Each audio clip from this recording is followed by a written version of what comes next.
Assalamualaikum warahmatullahi wabarakatuh. InsyaAllah hari ini kita jumpa lagi untuk kita sambung pembelajaran unit 4, syirik merosakkan akidah. Unit 4, syirik merosakkan akidah.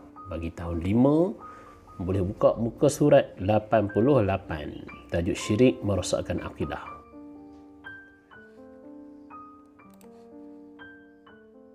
Baik, tengok syirik. Syirik ni apa? Kalau tengok orang menyembah berhala. Orang sembah berhala, tahu berhala? Berhala ni tokoh yang besar tu. Awak pula pergi sembah. Orang pula Pak Abu pergi sembah. Maka Pak Abu tu melakukan perbuatan yang syirik yang boleh merosakkan akidah. Memuja jin dan syaitan. Ada tak? Ada. Kamu tengok orang Tok Bomo yang pasap asap, ambil dia puja, bawa benda pergi lautan, itu nama dia memuja jin dan setan, juga syirik yang berdosa besar. Mempercayai bomoh yang menggunakan sihir, tipu adik-beradik tu, pergi ke bomoh, minta bomoh tu tolong dia. Bomoh tu menggunakan ilmu sihir. Sihir ni apa? Dia pergi hantar jin kepada orang lain. Banyak cerita tu kamu tengok, perbuatan tu syirik, dosa besar. Kemudian berdoa kepada makhluk selain Allah Subhanahu Wa Taala. Awak pergi belakang rumah, tengok ada pokok besar, awak pun pergi berdoa, wahai pokok, tolonglah berilah rezeki pada aku ya Allah. Ya pokok, bukan ya Allah, ya pokok. Itu nama dia syirik. Jangan buat apa itu. Maka dia minta lain daripada Allah, nama dia syirik dan berdosa besar. Apa dia syirik?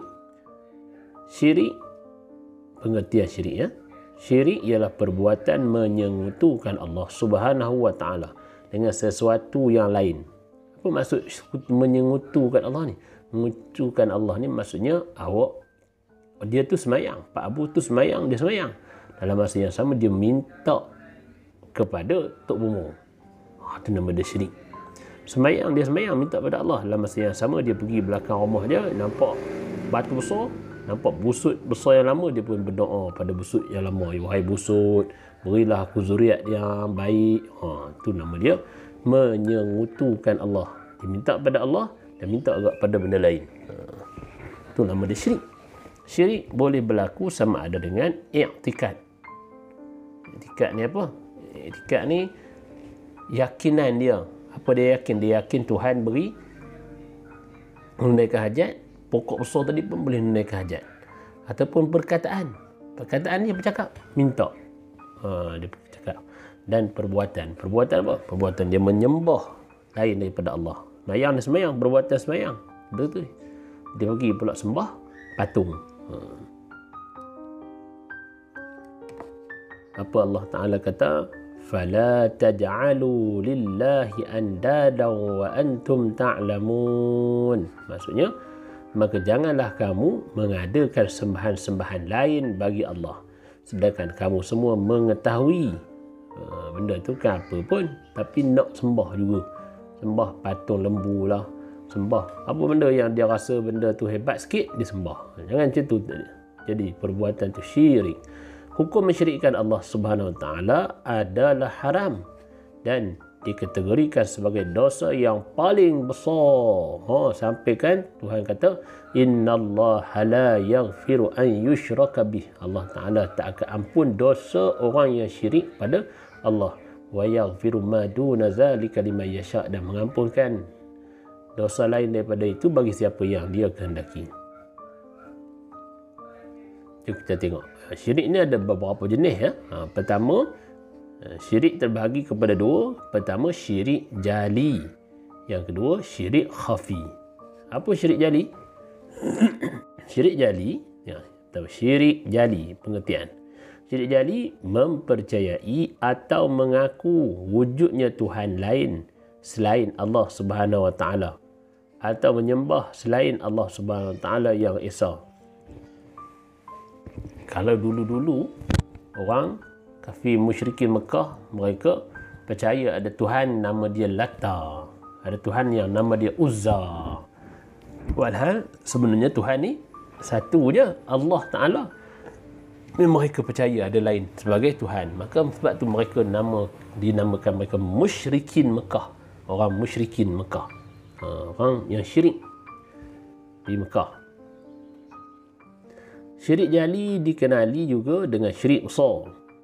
Syirik besar bahaya sangat sebab terang-terang kita nampak dia tu sembah lain daripada Allah. Terang-terang dia pergi ke kubur-kubur lama pergi sembah. Wah, kubur lama bagilah 6 ekor naik. Tu syirik. Contoh, menyembah berhala, matahari, bulan atau lain-lain. Meminta doa dan pertolongan daripada kubur atau orang mati atau selain Allah Subhanahu Wa Taala. Macam pergi kubur minta tolong pada orang mati. Seolah-olah orang mati tu boleh beri sesuatu pada dia. Ini semua perbuatan yang syirik. Anda TV tengok kan, minta di kubur-kubur lama. Siapa yang buat kopi tu, maka dia melakukan syirik pada Allah. Dan Allah tak ampun dosa orang syirik ni. Kesan syirik jali, membatalkan akidah. Bukan rosak batal. Bukan rosak batal. Habis akidah kita. Bila habis akidah kita ni, maka tak dapat masuk syurga. Kita masuk syurga esok dengan akidah yang benar. Maka siapa batal akidah yang benar dia, na'udzubillah, tinggallah akidah yang sesat. Percaya lain daripada Allah sebagai Tuhan. Berdosa besar. Dosa besar. Dosa ni tempat dalam neraka. Kan pahala besar, dosa besar. Dijanjikan azab yang pedih. Tak. Dalam neraka dah tentu dah Allah tak ada azab orang yang berdosa. Makanan dia menjadi azab, minuman dia menjadi azab, sejuknya menjadi azab, panasnya menjadi azab. Semua jadi azab dalam neraka Allah. Jangan sesekali kita melakukan perbuatan yang syirik tadi. Cara menjauhi syirik jali. Pertama, macam mana kita nak elak kita daripada melakukan syirik jali? Pertama, mendalami ilmu tentang Islam. Bila kita rajin belajar, barulah kita tak tertipu dengan orang yang nak nipu kita. Ngajak kita nyembah, ngajak kita pergi ke kubur-kubur lama, ngajak kita pergi sembah pokok-pokok besar, nak tengok nasib dan sebagainya, ngajak kita jumpa Tok Bomo dan sebagainya, Tok Bomo yang melakukan amalan sihir dan sebagainya. Barulah kita tahu, tak betul itu. Pasal kita dah mengaji. Kalau kita tak mengaji, kita pun ikutlah. Sonok juga katanya. Istiqamah beribadat dan berdoa kepada Allah. Kalau kita rajin beribadat, maka kita akan lebih hampir kita dengan Allah. Maka kita akan rasa hanya Allah lah sebagai Tuhan. Dan kita doa minta pada Allah, maka kita akan tahu yang hanya memperkenalkan ni Allah, lain tak ada. Kalau kita jenis Rabbi itu, insya-Allah kita akan jauh daripada perbuatan syirik jali. Mentaati perintah Allah dan Rasul. Buat apa yang Allah Ta'ala suruh, apa yang Nabi suruh, tinggal apa yang Allah dan Nabi larang. Insya-Allah jauh kita daripada perbuatan syirik jali yang merupakan dosa besar tadi. Nah, yang kedua namanya syirik khafi. Apa syirik khafi? Syirik khafi tidak meletakkan Allah SWT sebagai yang mutlak dalam niat ketika beribadah atau melakukan sesuatu perkara. Dia buat kerana makhluk. Kenapa tolong Ustazah kat buku? Supaya Ustazah kata dia rajin, harap-harap Ustazah puji aku buat. Maka bila kita buat bukan kerana Allah, maka kita harap pujian. Maka kita harap puji tu. Harap puji tu dipanggil kerana harap puji. Kerana lain daripada Allah. Juga perbuatan syirik. Syirik apa? Syirik khafi. Khafi ni tersembunyi. Kita pun tak perasan kadang kalau kita buat benda apa tu. Syirik ini juga dikenali sebagai syirik kecil. Contoh lain. Riak. Awak semayang. Apa semayang? Nak bagi orang puji. Kan kerana Allah. Apa tolong orang, kenapa bersedekah nak bagi orang tunjuk khabar ke dia yang paling rajin, paling baik. Iaitu melakukan sesuatu ibadah bukan semata-mata kerana Allah. Seseorang melakukan ibadah kerana mahukan pujian atau tempat dalam masyarakat. Nak bagi orang puji dia, nampak dia seorang je yang baik. Ada dah buat apa tu? Termasuk buat hujah sekolah. Kenapa buat hujah sekolah? Takut mak marah. Tak siap mak lempang. Tak siap ustaz buh nama. Maka itu juga kita rasa risau dan memang takut kita termasuk dalam orang yang syirik khafi. Patutnya buat kerja sekolah kenapa? Kerana Allah Ta'ala. Maknanya, kalau ustaz tak paksa pun, cikgu tak paksa pun, kita buat. Kenapa? Kita ikut perintah Allah suruh belajar. Tak?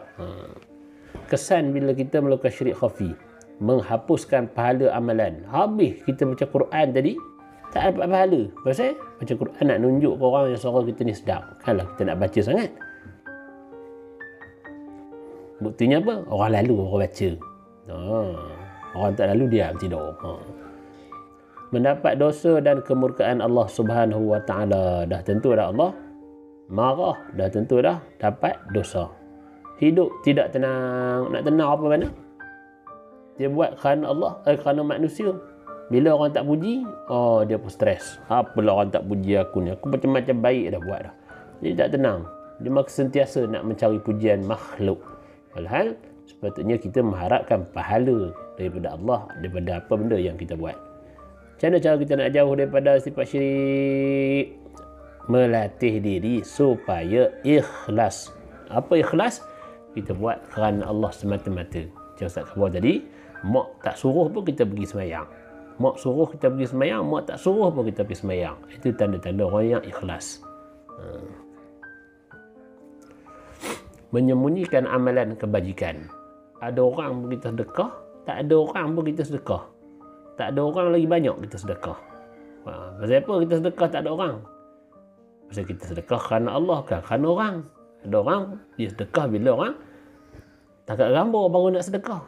Kalau tak takat gambar tak adanya sedekah. Kata orang yang dibimbangi tidak ikhlas.